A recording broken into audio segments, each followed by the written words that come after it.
All right. One of the things I forgot to mention with the Armenian Christian genocide of World War I under Ataturk, um, one of the guys who was sent to kind of in Turkey from the United States to cover it up, or basically cover it up. His name was Alan Dulles. Alan Dulles will go on to be the first head of the CIA. Just a little side note there. Dirty. So, yeah, the CIA is not dirty at all. So, after all that happens in the 1920s, you start having a guy named Chaim Weizmann who takes over as what is now known as Labor Zionism, or the Jewish Agency, because Israel now, there's a Jewish state there's a land in Palestine. It's not officially a Jewish state until Harry Truman signs it in. But now Chaim Weizmann is the head of Labor Zionism. So you also have in Germany a young guy by the name of Adolf Hitler and his Nazi party, who's not really going anywhere. It's not really doing anything. The Sabbateans get behind him. They are actually watching Adolf Hitler pretty much all of his life. So he's, at the time, he's rising to power in Germany. He's over the Labor Zionism. Well, here's the thing. The Jews are not going back to their homeland like they wanted them to.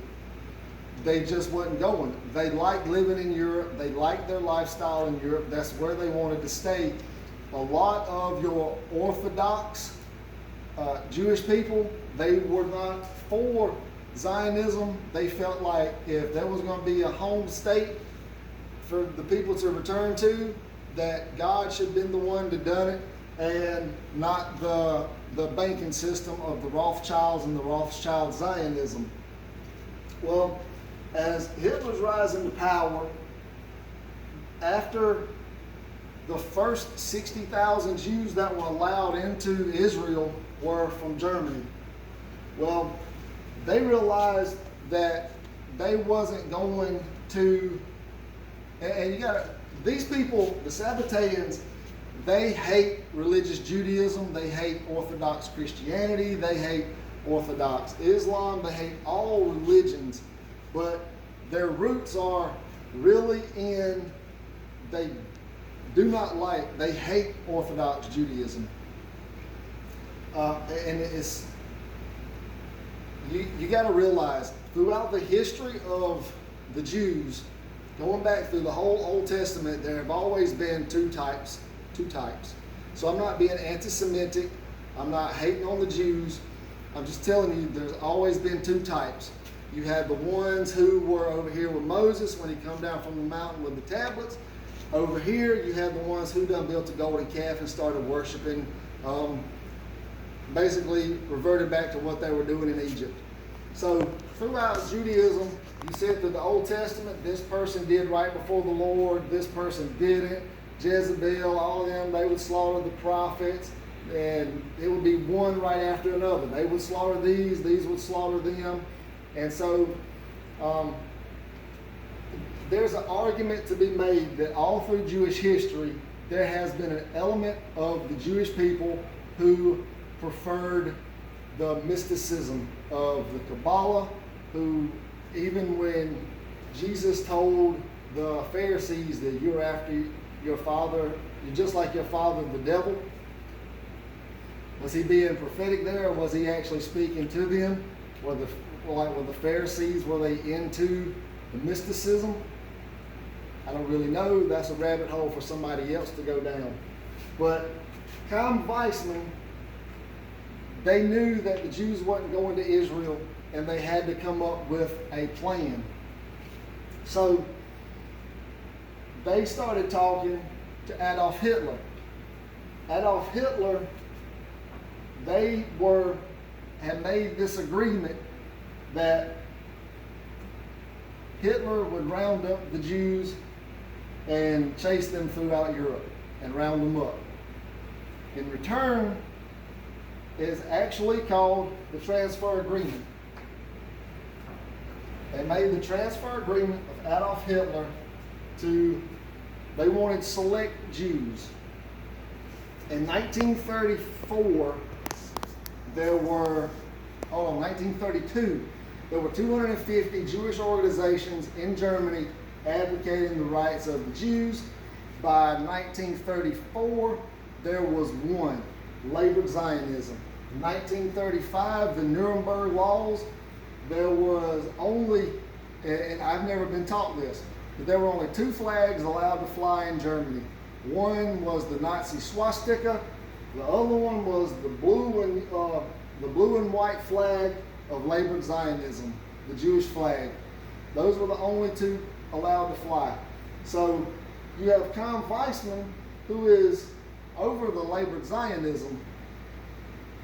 Well, in 1936, Chaim Weizmann is given a speech at the World Zionist Organization in Switzerland, and he makes the comment, in the upcoming Holocaust, perhaps there might be only 2 million Jews who survive, but they will be fit and ready for their land in Palestine. The rest will be left for the ash heap of history.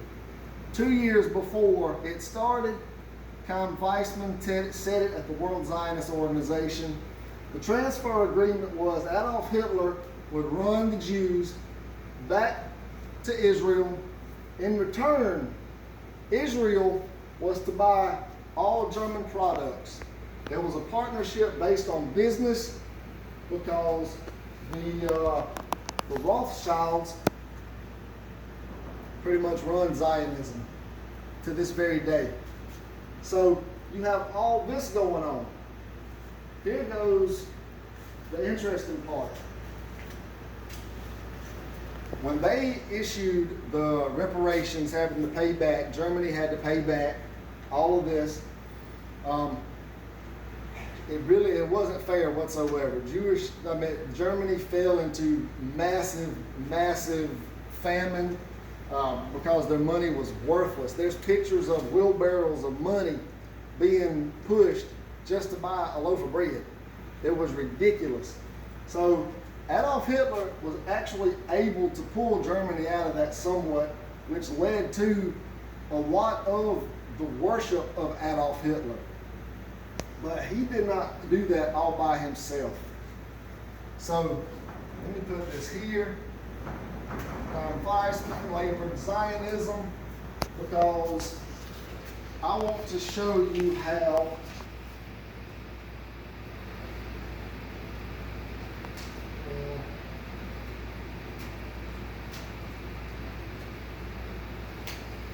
I don't see my, okay. One of the robber barons that they were to corrupt was E.H. Harriman. I had his name up here. E.H. Harriman was a railroad baron. He ended up entering into a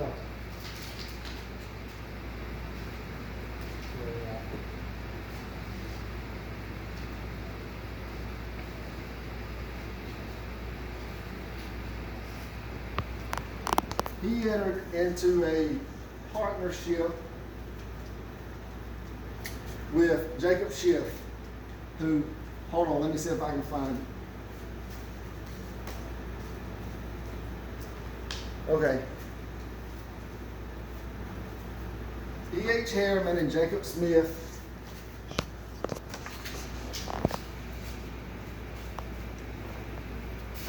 go in together and they end up purchasing the Northern Pacific Railroad. E.H. Harriman was probably the most prominent Sabbatean out of all the robber barons. So at the age of 50, E.H. Harriman ends up being the director of the Northern Pacific Railroad and the Southern Pacific Railroad. Just a little side note on Jacob Schiff. He got into the Cohen-Loeb family. I doubt I pronounced them right, but they were extremely rich. He was into that banking firm.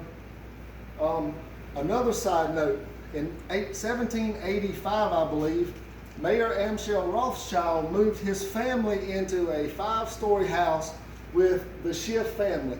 Jacob Schiff grew up with all of Mayor Amschel Rothschild's children. They grew up together in the same house. So most definitely Jacob Schiff was a Rothschild agent.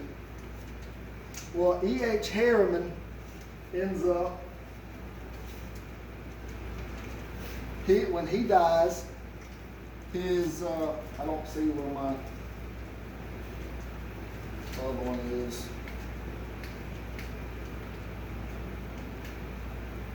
I don't have it. His sons end up taking their inheritance. They do Harriman Brothers Company. The Harriman Brothers Company ended up joining forces with the Brown Brothers. When they merged with the Brown Brothers, they become Brown Brothers Harriman, which became the largest the largest investment bank in the world.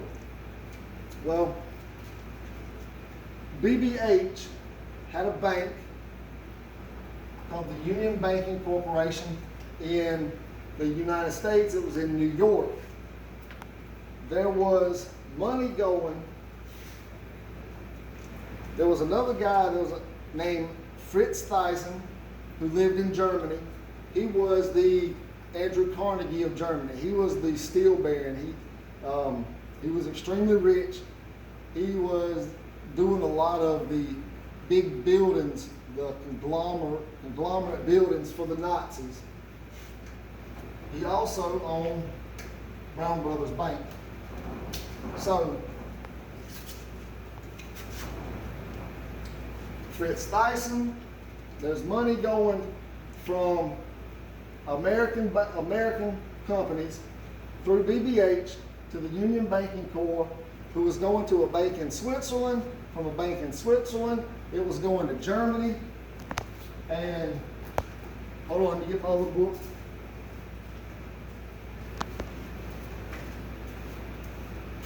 Wall Street and the Rise of Hitler. If you think I'm bull jiving, get it and read it.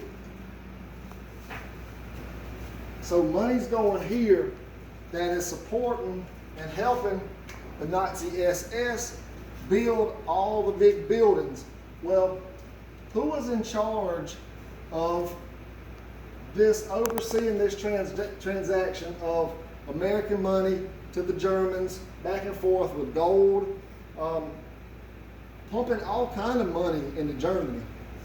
Who was overseeing that? There was two people. A guy named George Herbert Walker and Prescott Bush. They were overseeing that. When the Union Banking Corporation was finally taken over, they was seized by the government. Instead of them two facing charges for helping an enemy, they actually received a very huge payout. So Prescott Bush marries George Herbert Walker's daughter, which gives us George Herbert Walker Bush, CIA Vice President. George Herbert Walker Bush, like I said, CIA Vice President, President. He gives us George W. Bush. What do we have in common here? We have Skull and Bones, another secret society from Yale University.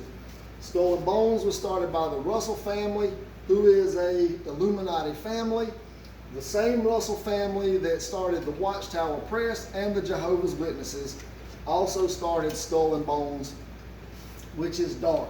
If you really want to find out some dirt on Prescott Bush, just look at what Prescott Bush did with Geronimo's skull and how that was hushed up with the Native American tribes in that area. That's interesting. So what do we have here? And here's the thing. If you really start looking into this, really, you start finding a common theme. These people, all these secret hand people they're just pawns and agents. They're the face for the people behind the scenes. All of them, going back 30s, 40s, 50s, you start seeing allegations of pedophilia and drug running. Guys, the media tells us all kinds of bull crap and we believe it, like the Desert Storm and all the weapons of mass destruction with Saddam Hussein. All that was bull crap. Basically, guys, he's dirty, they were dirty, this whole scheme was dirty, and they're all sabotaging Frankist because you never let nobody know who you really are. That's what we got going on right here.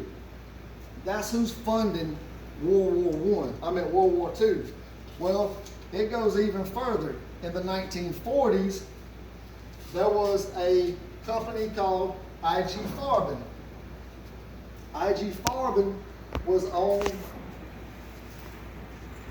there was a document that came out in 1941, I believe it was, that showed that yes, that there was a cartel, you could say, with IG Farben, the Rockefellers, the DuPonts, and several other companies throughout the United States and all over the world. The Rothschilds have a share in IG Farben. IG Farben owned 42% of the Buna Chemical Company. They also sent directors to the plant that was being built off of labor Zionism, because in 1938, when England issued their white papers, when they issued the white papers, the immigration to Israel stopped, and almost miraculously, all across the world, immigration for the Jews was cut off in the United States, in Russia, all over the place. They had no place to go. If a Jew left Germany, it was either go back to Germany to the labor Zionist or to the concentration camps like Auschwitz. IG Farben also owned, there were like 83,000 Jews working at the construction of at least one plant. The Jews were used for building the places like Auschwitz and other concentration camps. So IG Farben owned 42% of Zyklon B that was being used in the gas chambers that brought us the Holocaust. Well, right after World War I, you have the Bolshevik Revolution and an uprising, and guess what? The Bolsheviks went through all that uprising was come through Masonic lodges. Vladimir Lenin, the Bolshevik Revolution in 1920, I'm pretty sure it was 1918. By 1918, the Bolsheviks of Russia were sending money, were sending guns to Ataturk in Turkey and to the Young Turks. The Bolsheviks were funding the Turks. Guess who else sent a big donation? $25 million. Jacob Schiff went to the Bolsheviks. Guys, the Bolsheviks, the Young Turks, the Nazis, all of them started as a young movement that ended up being revolutionaries. And this is what scares me. And with Black Lives Matter, guys, what happened was horrible, should have never happened, but I believe that the Sabbatean Frankists of the world are using that, because what do we have These people are not afraid to get their hands dirty. They had the Armenian Holocaust, which was a dry run for World War II, which World War II almost accurately predicted by General Albert Pike in the 1800s. And all of this, Americans were funding all of this. Money was going and funneling everywhere. Adolf Hitler was never supposed to win. If you read General Pike's, what he's saying, he was talking about the defeat of fascism in Germany. There wasn't even a fascist Nazi Germany at the time. But here's the thing, between the Bolsheviks and the Nazis, between those two, they are National Socialist, those are communist. He's a communist. Adolf Hitler, I don't see it. Okay, Adolf Hitler, he's a Nazi, German National Socialist. He's a communist. When you look at them, guys, there's no difference. It's two masks on the same face, no matter how you change it. Only difference is one of them is the supremacy of a nation, national supremacy. That's the difference between the two.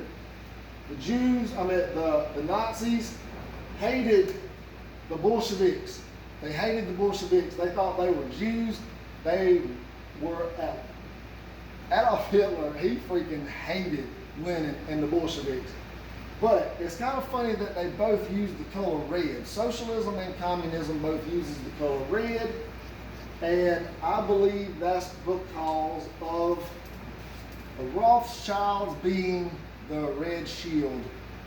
Guys, the Rothschilds are the Sabbatarians of the world. The Rothschilds are the darkest. They hold power that you wouldn't believe. They are rich beyond rich. And all of this, there's a level of the Sabbatarian Frankists. Guys, there's a war going on in this unseen realm around us between good and evil. Here's another thing. Who were some of the leaders? Let's take these off. You know, George Bush, dirty, skull and bones. Fritz Thyssen, all of these.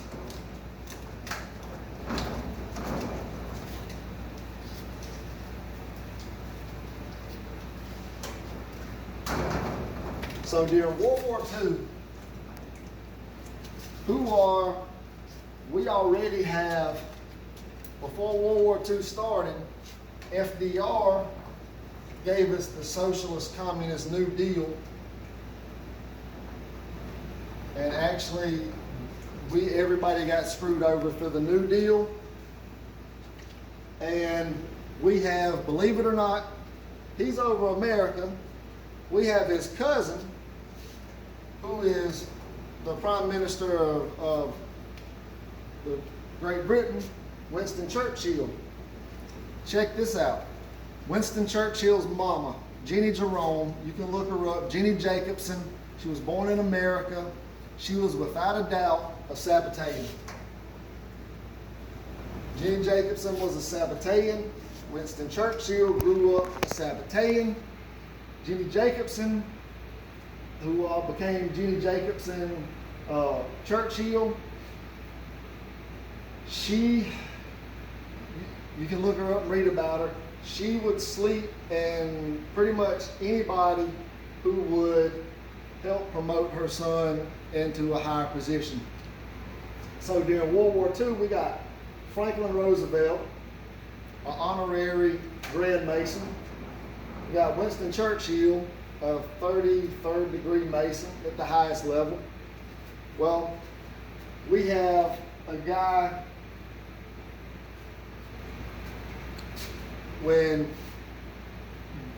before the white papers were released by England, and they were trying to come over here, the Jews were stopped by predominantly two people.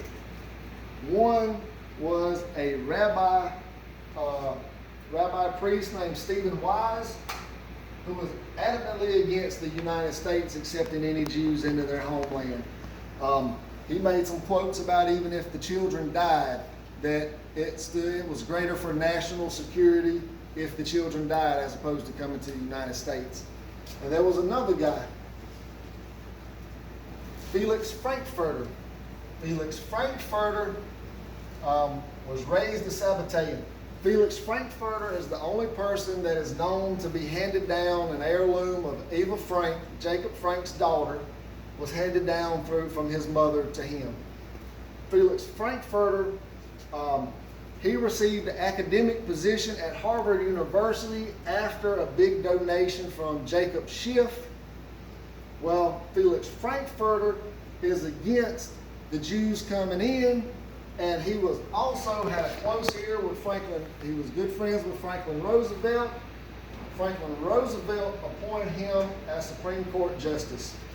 So Felix Frankfurter, Stephen Wise, all of those were against the Jews coming in. All of this whole thing set up. And that's just from there, from World War II. From there, you can get into other things like Project Paperclip and showing how it gets crazier from there. The formation of the CIA and the reach and the grasp that this cult has on the world. It is important of today to don't get caught up in the left, don't get caught up in the right. See the big picture, that there is a cult. Guys, when you read the things or the things that have been said, that Mel Gibson said, David Rodriguez, the boxer, what was the dude's name that played in Lord of the Rings? Elijah Wood or something like that? Yeah. Stuff he said about what goes on in Hollywood, about especially Mel Gibson. You ought to read his comments on what he said. When he gets to talking about these people who in Hollywood that own the studios, and he says every studio in Hollywood is paid for by baby's blood, and he gets to talking about these people who have ancient texts and they have a multi-dimensional religion. Everything he says goes back and matches the Kabbalah, it matches Sabbatai Zevi, it matches Jacob Frank, and the Kabbalah.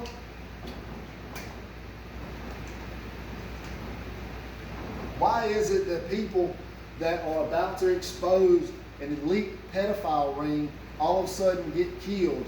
Like Chester Bennington, who was the lead singer for Soundgarden? I can't remember his name right off the top of my head. Chris Cornell, or Anthony Bourdain.